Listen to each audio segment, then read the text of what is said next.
Hi everyone, welcome back to Diksha's education hub. आज हम अपने जो इम्पॉर्टेंट पर्सनालिटी और मूवमेंट वाला चैप्टर है उसी को कंटिन्यू कर रहे हैं। और अच्छा, एक चीज़ बोलनी थी मुझे कि जो ज़्यादातर व्यूअर्स हैं उन्होंने चैनल को सब्सक्राइब नहीं किया है, तो please to make sure that आप चैनल को सब्सक्राइब भी कर दें, ठीक है। वैसे मैं बोलती नहीं हूँ ज़्यादा, पर मैं देख रही थी वो पूरा एनालिटिक्स, तो मैंने उसमें एनालाइज़ किया कि व्यूअरशिप अराउंड 60% ऐसी है जो अनसब्सक्राइब्ड है, तो सब्सक्राइब ज़रूर कर दे चैनल को। एनीवेज, तो हमने इंपॉर्टेंट पर्सनालिटी एंड मूवमेंट्स वाला चैप्टर स्टार्ट कर रखा है। इसको कंप्लीट करके हम एजुकेशन की तरफ शिफ्ट हो जाएंगे कि क्या क्या कमीशंस बने थे, कैसे एजुकेशन इंडिया के अंदर रिफॉर्म्स लेके आ रही है, तो वो सारी चीज़ें हम स्टडी करेंगे। पर अभी स्टार्ट कर रहे हैं हम with the Indian social, one second, अभी हम बात करेंगे Indian social conference. Indian social conference को ही प्लेज मूवमेंट भी कहा जाता है। तो अगेन एमजी रनाडे, तो जहाँ पे आपने एमजी रनाडे की कॉन्ट्रीब्यूशंस लिखी हैं, यू कैन ऐड कि जो एमजी रनाडे हैं वो प्लेज मूवमेंट का भी एक इम्पॉर्टेंट मेंबर हैं, क्योंकि उन्होंने एस्टेब्लिश में हेल्प करा था इंडियन सोशल कॉन्फ्रेंस, या फिर जिसे प्लेज मूवमेंट भी हम कह रहे हैं। तो एमजी रनाडे साहब और अलॉन्ग विद रघुनाथ राव, इन्होंने एस्टेब्लिश किया था इंडियन सोशल कॉन्फ्रेंस को, और जिसे पॉपुलरली कहा जाने लगा प्लेज मूवमेंट। प्लेज मूवमेंट को क्यों लॉन्च किया गया था, क्या इसका मेन मोटो था? तो लोगों को इंस्पायर करना, और बोला गया कि आप ओथ लेंगे, प्लेज लेंगे कि जो चाइल्ड मैरिज है उसको बिल्कुल रोका जाए। तो हम देख सकते हैं अभी भी हम रिफॉर्मर वाली जो एक्टिविटीज़ हैं वो चल रही हैं। एक दो हमने प्रेजर्वेशन वाली और रिवाइवलिज्म वाली भी पढ़ी, पर अगेन जो इंडियन सोशल कॉन्फ्रेंस है, जिसे प्लेज मूवमेंट भी हम बोल रहे हैं, उसमें एमजी रनाडे और दूसरे रघुनाथ राव, इन दोनों का मेन कंट्रीब्यूशन है। और इसका जो मेन एम था वो था चाइल्ड मैरिज को रोकना। ओथ लेने को बोला लोगों को, जो भी इसको ज्वाइन करेगा, कि कसम खाओ, शपथ लो कि आप चाइल्ड मैरिज को कंडक्ट नहीं करवाएंगे, इस प्रैक्टिस को हम बिल्कुल बाइकआउट करेंगे। तो सोशल रिफॉर्म विंग था ये इंडियन नेशनल कांग्रेस। अभी आईएनसी के बारे में पढ़ेंगे। आईएनसी का सेटअप हो जाएगा 1885 में, ठीक है। और कब होता है? तो 28 दिसंबर, डेट आपने याद नहीं रखनी, मुझे तो इसलिए याद रह सकती है, मेरा बर्थडे आता है उस दिन, ठीक है। तो इस दिन इंडियन नेशनल कांग्रेस का सेटअप हुआ था 1885। एनीवेज, और क्या मेन फोकस था इंडियन सोशल कॉन्फ्रेंस? सोसाइटी से ही रिलेटेड होगा। तो पॉलीगैमी जो चल रही थी समाज के अंदर, मल्टीपल पत्नियां ले आया करते थे आदमी लोग, तो पॉलीगैमी को ख़त्म करना था। और जो दलित्स के साथ डिस्क्रिमिनेशन हो रही है, क्रूरता हो रही है, उसको ख़त्म करना था। और इंटरकास्ट मैरिज को प्रमोट करना था। पहले बहुत ज़्यादा कट्टर थे। आज के टाइम पे आप देखोगे मॉडर्न एरा में कि इंटरकास्ट को कुछ हद तक अलाउ कर दिया जाता है। कहीं पे आपको ऑनर किलिंग्स के बारे में भी सुनने को मिल जाएगा कि जस्ट बिकॉज इंटरकास्ट मैरिज करी तो इस वजह से उनके जो घर वाले थे उन्होंने मार दिया, ये केसेस भी मिलेंगे। बट उस टाइम पे तो ऐसी सिचुएशन थी, इंटरकास्ट का कोई स्कोप ही नहीं था। तो इंडियन सोशल कॉन्फ्रेंस ने फोकस किया कि हमें जो ये कास्ट इंट्रा कास्ट मैरिज चल रही है उसको ख़त्म करना है। और इंटरकास्ट यानी कि मान लो ब्राह्मण है कोई, तो क्षत्रिय से मैरिज कर सकता है, क्षत्रिय कोई वैश्य से मैरिज कर सकता है, वैश्य कोई ब्राह्मण से मैरिज कर सकता है। तो इंटरकास्ट मैरिज को यहाँ पे बोला इन्होंने कि हम प्रमोट करेंगे। तो that was the main motto of Indian social conference, जिसको हमने प्लेज मूवमेंट भी बोला। नेक्स्ट चलते हैं सोशल सर्विस लीग की तरफ। सोशल सर्विस लीग का अगर ईयर देखोगे तो 1911 आ जाएगा। मेन जो इसके फाउंडर थे वो थे Narayan Malhar Joshi. Narayan Malhar Joshi was the founder of social service league. कब सेटअप हुआ? 1911 के अंदर। और मेन एम क्या था? लिविंग स्टैंडर्ड जो था लोगों का बहुत ही पुअर था, तो काफ़ी यूनिक सा एम दिखेगा आपको इसका। तो मेन फोकस किया इन्होंने कि जो पुअर स्टैंडर्ड है लिविंग का उसको इम्प्रूव करना है, जो स्टैंडर्ड ऑफ लिविंग है उसको इम्प्रूव करना है इंडियंस के लिए। ब्रिटिशर्स का तो चल ही रहा है, हमारे पैसे पे अपना स्टैंडर्ड बनाए जा रहे हैं, बट स्टिल जो आपकी सोशल सर्विस लीग आती है, इसका मेन फोकस कहाँ पे था कि जो इंडियन स्टैंडर्ड पुअर है उसको, लिविंग का पुअर स्टैंडर्ड है उसको और इम्प्रूव करना और अच्छा करना। नेक्स्ट आती है आपकी servants of Indian society. Servants of Indian society ये फाउंड हो गया आपका 1905 में। किसने किया? तो गोपाल कृष्ण गोखले, वेरी इंपॉर्टेंट। 1905 में सर्वेंट्स ऑफ इंडिया सोसाइटी का एस्टेब्लिशमेंट होता है। किसने किया था? गोपाल कृष्ण गोखले साहब ने। ईयर है आपका 1905। ये जो सोसाइटी थी इसने मेन फोकस किया ह्यूमैनिटेरियन मेजर्स पे, मानवता को फोकस करके रखा चीज़ों को। तो जैसे फेमीन फैल रहा है, ठीक है, भूखमरी फैल रही है, कैसे जो रिलीफ वर्क्स हैं वो अगेंस्ट फैमिन करे जा सकते हैं, वो चीज़ प्रोवाइड करे, लोगों की हेल्प करी, जो एरियाज़ अफेक्टेड थे उनको और ज़्यादा अपलिफ्ट करने की ट्राई करी, जो डिप्रेस्ड क्लासेस थी उनको जो है अपलिफ्ट करने की ट्राई करी। कॉन्स्टिट्यूशनल मीन्स अभी कॉन्स्टिट्यूशन तो हम बाद में पढ़ेंगे, 1950 के आसपास पढ़ेंगे, पर यहाँ पे क्या था कि जो एक संवैधानिक प्रोसीजर होता है उसके हिसाब से यहाँ पे बोला गया था कि फेमिन रिलेटेड जो प्रॉब्लम है उनको सॉल्व किया जाए, जो डिप्रेस्ड क्लासेस हैं उनका अपलिफ्टमेंट किया जाए। तो that was the main motto of servants of Indian society. तो इसको भी आप ध्यान में रखेंगे, इंपॉर्टेंट है again. Servants of Indian society year याद रखो। I know it might be complex for you, पर हम 2-3 बार रिवाइज़ कर रहे हैं तो आपको चीज़ें याद रह जाएंगी। बस ये है कि इसको वीकली एक बार रिवाइज़ कर लेना, क्योंकि काफ़ी ज़्यादा स्टैटिक पॉइंट्स हैं और स्टैटिक को याद रखना इज़ बिट टफ। स्टोरीज तो याद रह जाती हैं बट स्टैटिक पॉइंट्स याद रखना टफ होता है और क्वेश्चन यहीं से ज़्यादा बनते हैं। नाउ देयर कम्स सेवा समिति। सेवा समिति का ईयर देखोगे तो 1914।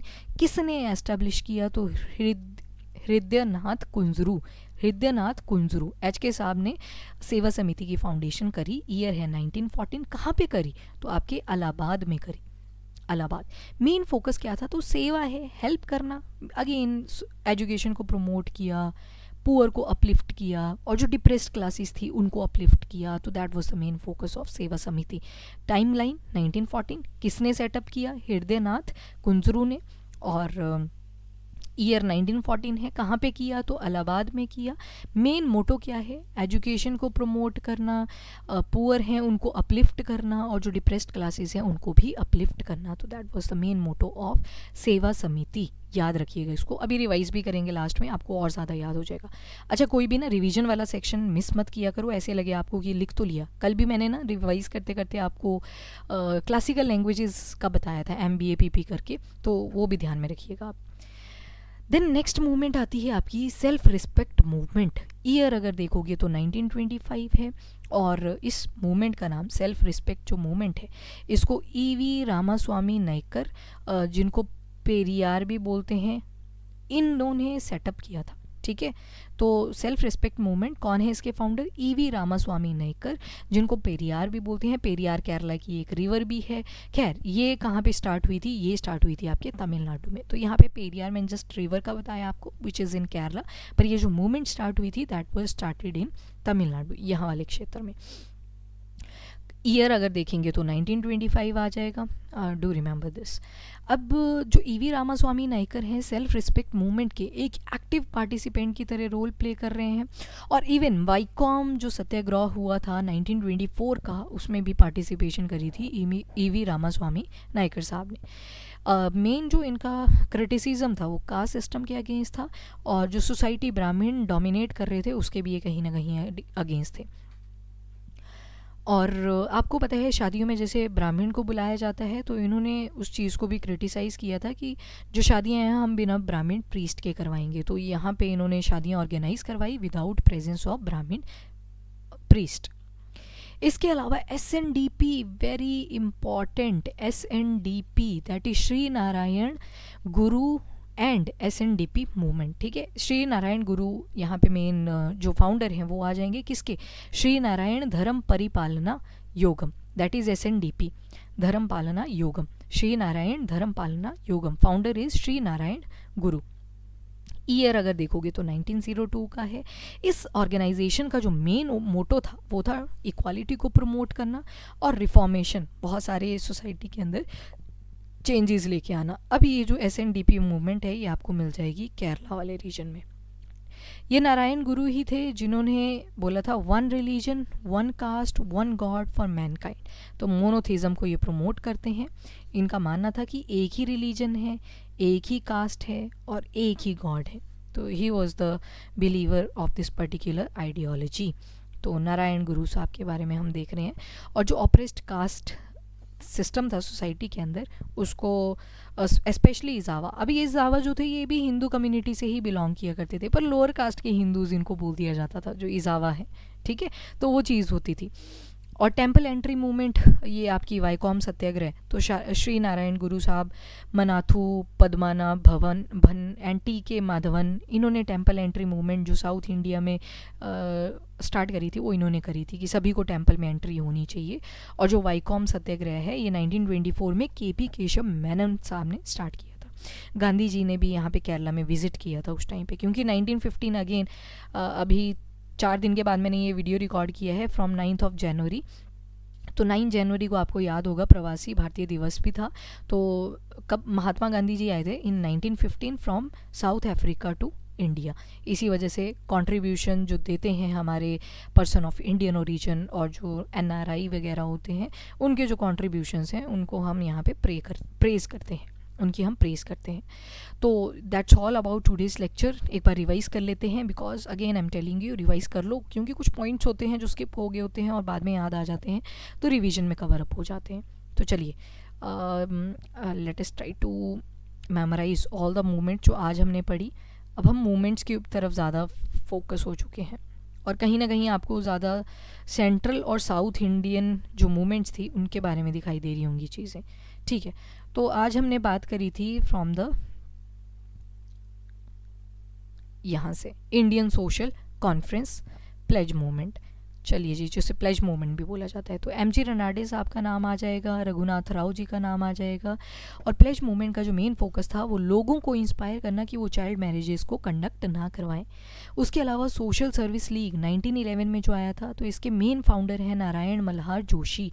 और मेन पर्पज़ क्या था कि जो पुअर लिविंग स्टैंडर्ड है इंडियंस का उसको स्टैंडर्डाइज करना। उसके अलावा servant of Indian society Gopal Krishna Gokhale साहब जी ने इसको स्टार्ट किया था 1905 के अंदर।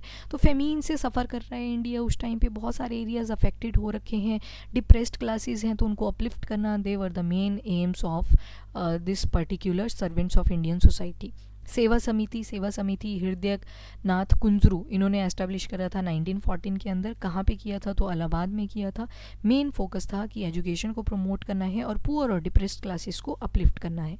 सेल्फ रिस्पेक्ट मूवमेंट 1925 का टाइम पीरियड है। EV रामास्वामी नायकर, जिनको हम पेरियार भी बोलते हैं, self respect movement in 1925 Tamil Nadu के अंदर। एक्टिव पार्टिसिपेंट हैं वाईकॉम सत्याग्रह के 1924 में।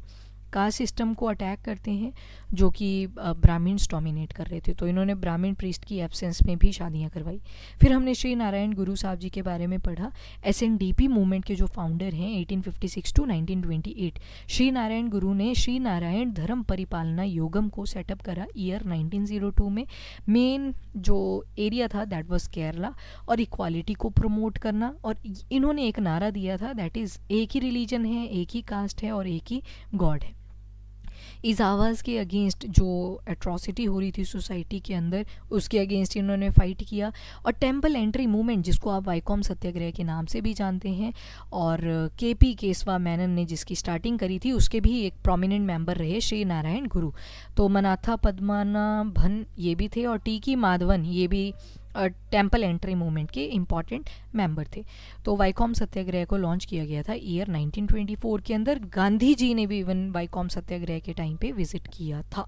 देव समाज देखेंगे, पर देखेंगे नेक्स्ट लेक्चर में। अभी के लिए इतना ही। If you like the video, do like and share as well as subscribe the channel. Thank you everyone, have a nice day, keep studying and keep watching.